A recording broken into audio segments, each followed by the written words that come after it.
Shalom, jumpa lagi dengan saya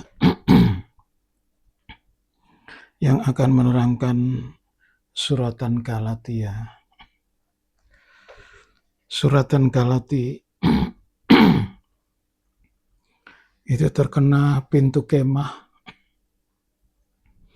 yang dalam pengertian rohaninya menunjuk kepada kepenuhan Roh Kudus. Pintu kemah merupakan pintu yang kedua. Setelah pintu gerbang, pintu kemah, baru pintu tirai. Ya, ini untuk masuk ruangan kudus melewati pintu kemah. Untuk mengetahui bahwa kepenuhan Roh Kudus itu mutlak, itu harus dialami oleh semua gereja. Kisah Rasul pasal 2, ketika tiba hari Pentakosta, semua orang percaya berkumpul di satu tempat. Tiba-tiba turunlah dari langit suatu bunyi seperti tiupan angin keras yang memenuhi seluruh rumah di mana mereka duduk. Dan tampaklah kepada mereka lidah-lidah seperti nyala api yang bertebaran dan hinggap pada mereka masing-masing. Maka penuhlah mereka dengan Roh Kudus, lalu mereka mulai berkata-kata dalam bahasa-bahasa lain, seperti yang diberikan oleh Roh itu kepada mereka untuk mengatakannya.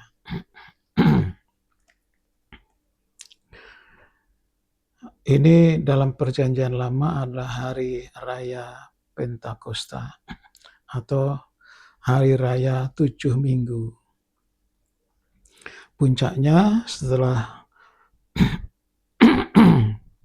mereka merayakan dalam 1 minggu pada hari ke-50 dari keseluruhan. 7 minggu itu kan 49. Pada hari yang ke-50 mereka datang berkumpul di Yerusalem. Jumlahnya kurang lebih 3.000 orang. Dan Israel itu masih mentaati hari raya, 3 hari raya utama, hari Paskah, hari raya Paskah, hari raya 7 minggu, dan hari raya Pondok Daun. Mereka berkumpul dan di sanalah 120 murid yang di dalam rumah itu dipenuhkan dengan Roh Kudus. Nah, singkat cerita, mereka yang di luar juga akan menerima jika mereka percaya kepada Yesus, bertobat, lahir baru, yaitu baptisan air, maka mereka akan dipenuhkan dengan Roh Kudus. Itu khotbahnya Petrus. Nah, jadi gereja itu sudah mengawali dengan kepenuhan Roh Kudus. Jadi kalau sekarang ada gereja yang tidak menerima ini, ya itu silahkan mereka. Nah, itulah kepenuhan Roh Kudus secara singkat. Sekarang kita kembali ke surat Galatia. Suratan Galatia yang temanya adalah dasar yang utama, Tuhan Yesus Kristus dan kematiannya. Kita membaca ayat 1 sampai 5. Dari Paulus seorang rasul, bukan karena manusia, juga bukan oleh seorang manusia, melainkan oleh Yesus Kristus dan Allah Bapa yang telah membangkitkan Dia dari antara orang mati dan dari semua saudara yang ada bersama-sama dengan aku, kepada jemaat-jemaat di Galatia. Galatia itu luas, jadi ada berapa jemaat kecil-kecil begitu. Nah, itu disebut jemaat Galatia. Kasih karunia menyertai kamu dan damai sejahtera dari Allah, Bapa kita, dan dari Tuhan Yesus Kristus, yang telah menyerahkan dirinya karena dosa-dosa kita, untuk melepaskan kita dari dunia jahat yang sekarang ini, menurut kehendak Allah dan Bapa kita. Baginya lah kemuliaan selama-lamanya. Amin.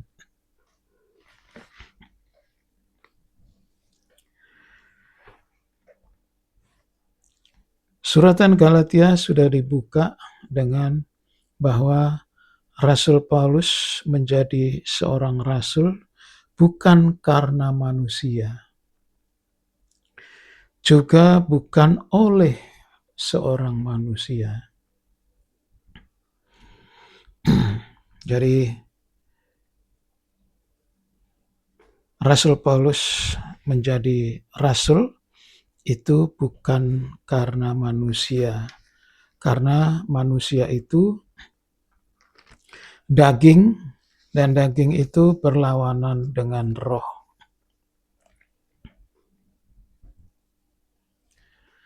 Satu Korintus 9 ayat 1-3.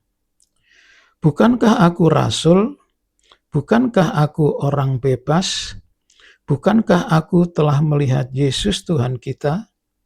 Bukankah kamu adalah buah kepekerjaanku dalam Tuhan? Sekalipun bagi orang lain aku bukanlah rasul, tetapi bagi kamu aku adalah rasul. Sebab hidupmu dalam Tuhan adalah meterai dari kerasulanku. Inilah pembelaanku terhadap mereka yang mengkritik aku. Rasul Paulus memastikan bahwa dia adalah seorang rasul, adalah jemaat Korintus, salah satunya ya, di mana yang tadinya tidak ada menjadi berdiri, dan bahkan untuk jemaat bangsa kafir, jemaat Korintus ini ya semacam pelopor begitu. Dan itu sebagai bukti bahwa Rasul Paulus adalah rasul. Dan masih banyak lagi, dia dipercaya mujizat dan lain sebagainya. Itu terdapat di 2 Korintus 12 ayat 11 dan 12. Tidak usah kita baca. Jadi Rasul Paulus menjadi rasul itu bukan karena manusia. Nah, di sini jadi kehidupan yang dipenuhkan Roh Kudus itu sudah harus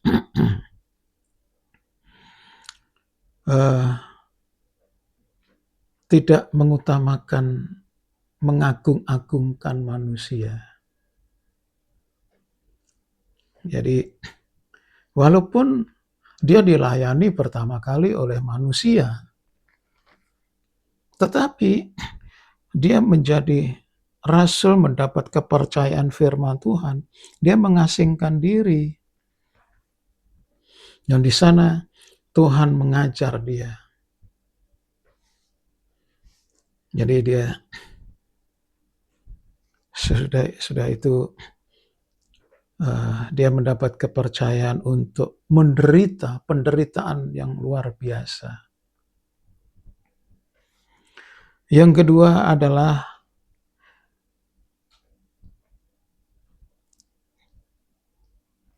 Yesus Kristus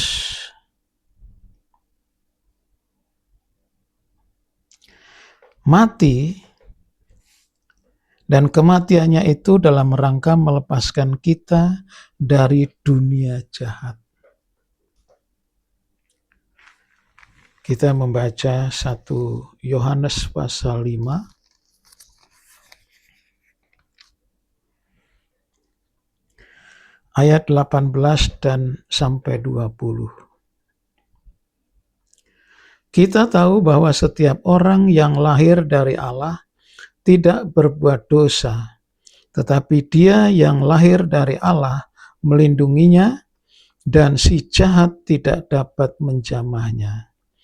Kita tahu bahwa kita berasal dari Allah dan seluruh dunia berada di bawah kuasa si jahat.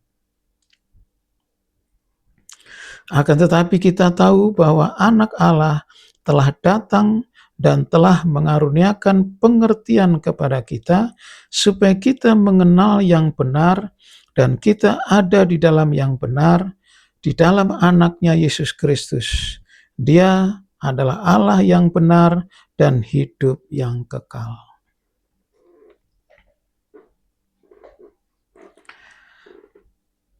Dunia dengan isinya ini sudah berada di bawah kuasa si jahat. Jadi kalau kita mau mencoba untuk menguasai dunia, ya berarti kita harus tunduk kepada si jahat, yaitu iblis itu. Karena sudah dikuasai. Jadi kalau seorang hamba Tuhan mau mencoba, mau kepingin kaya,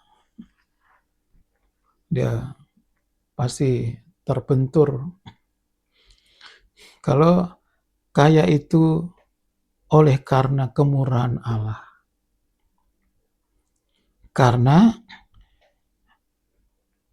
dia diperkaya oleh Allah untuk dengan kekayaannya itu supaya dia itu kaya perbuatan baik.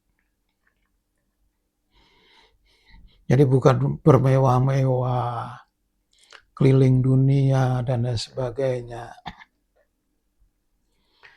Itu berada di dalam kekuasaan si jahat.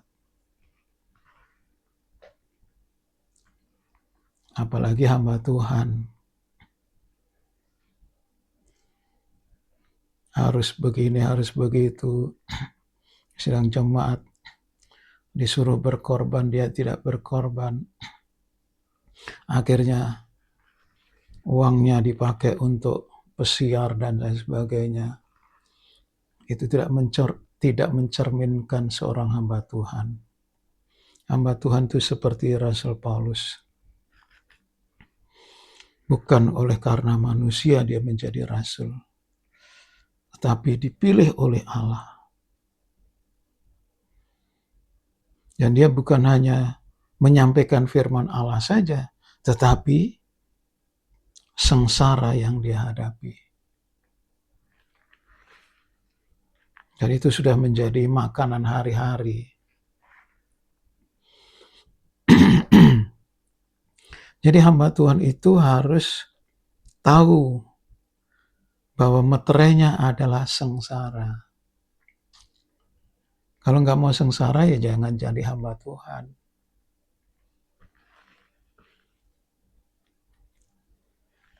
Ada yang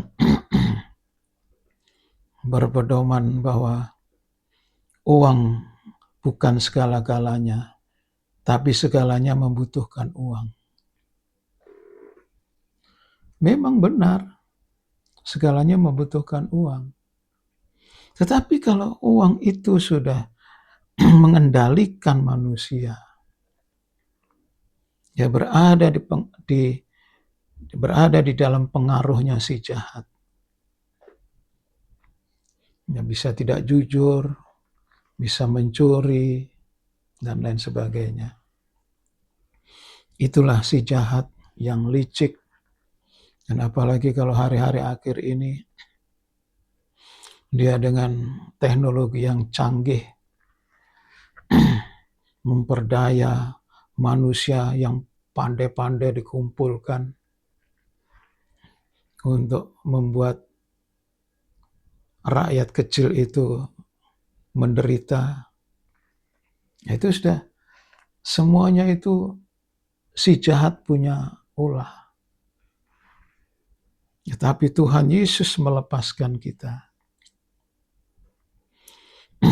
Maka kita harus terlepas. Jadi hamba Tuhan yang terlepas itu punya uang, nggak punya uang, tetap dia mengabdi kepada Tuhan. Pelayanannya tidak terpengaruh dengan uang. Biar kecil, biar besar. Apalagi jemaat besar itu tantangannya besar juga. Kalau salah-salah dia dikilas oleh si jahat. Nah itulah ya untuk hari ini biarlah firman Tuhan ini membekali kita untuk mendasarkan dasar utama kita bukan karena manusia, bukan karena dunia, tetapi atas panggilan Tuhan. Dan kita tetap eksis menjadi seorang hamba Tuhan.